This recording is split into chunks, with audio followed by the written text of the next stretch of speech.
kayong lahat. Nung ako'y nasa elementarya pa lamang, ang sabi sa akin ng aking guro, kung may ipapakita kang talento, dapat hindi lang basta maganda, bagkos, kapupulutan din ng aral. Kaya ngayong gabi, hayaan niyo pong daling ko po kayo sa mundo naming mga kabaklaan. Bakla-bakla, paano ka ginawa? Bakla-bakla, saan ka nagmula? Ito po ang mga katagampilit na hinahanapan ng karampatang kasagutan sa kasalukuyan. Sa tuwing nakita po kayo ng bakla sa kalye, ano po ang kauna-unahang pumapasok sa inyong isipan?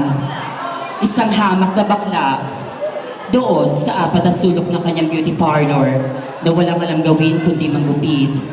Pero hindi niyo po alam mga kaibigan, sa bawat pangmutya at panglalait niyo po sa amin, kayo po ang nagsisilbing gunting.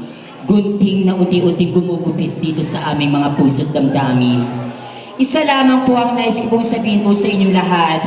Para sa mga kababaihan, huwag niyo pong isipin na inaagawan po namin kayo ng karapatan sa mga kalalakihan. At para sa mga kalalakihan naman pong naririto, huwag niyo pong isipin na kami isang bukas na bangko na pwede niyo nga ng piso, 2 piso na pantubos sa walang kakwenta-kwenta niyong mga bisyo. At para sa mga kapwa ko bakla, kung gusto niyong respeto kayo ng iba, matuto muna kayong respeto ang inyong mga sarili.